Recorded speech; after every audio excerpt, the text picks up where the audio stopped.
रात 3:12 पर अस्पताल के आईसीयू में अचानक सब कुछ बंद हो गया था। लाइट, मशीनें, मोबाइल, कुछ भी काम नहीं कर रहा था। नर्स अन्विता अकेली थी। अंधेरे में उसे गीले पैरों की आवाज सुनाई दी और फिर उसे एक सफेद धुएं जैसी आकृति दिखी जो इंसान जैसी थी लेकिन असली नहीं लग रही थी। यह सब 12 मिनट तक चला।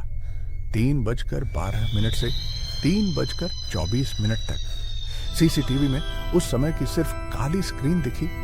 आखिरी सेकंड में वही धुआं सी आकृति के कैमरे को सीधे देखती हुई दिखाई दी। अस्पताल ने कहा कि ये इलेक्ट्रिक ब्लैकआउट था, लेकिन अन्विता ने कहा जो मेरे पीछे से गुजरा वो इंसान नहीं।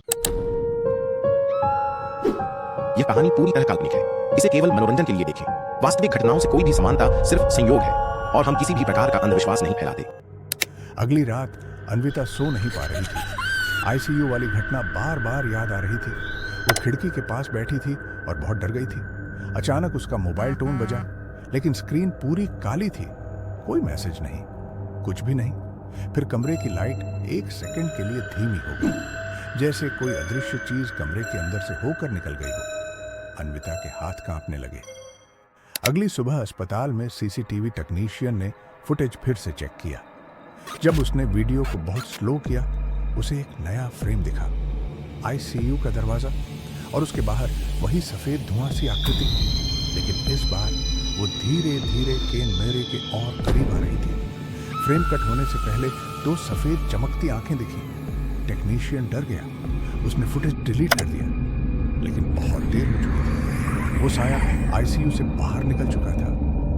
रात 2:58 पर अन्विता पानी लेने कमरे से बाहर आई। कॉरिडोर में बहुत शांति थी।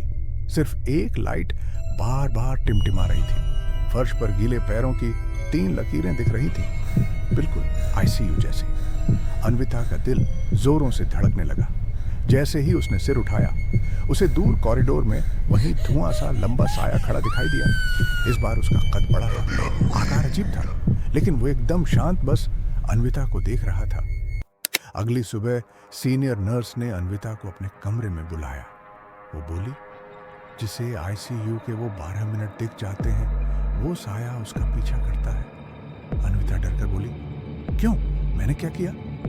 सीनियर नर्स ने कहा, वो इलेक्ट्रॉनिक सिग्नल पर जीने वाली चीज है। जैसे ही कोई उसे देख लेता है, वो उसके आसपास की लाइट, मोबाइल सब बंद कर देता है।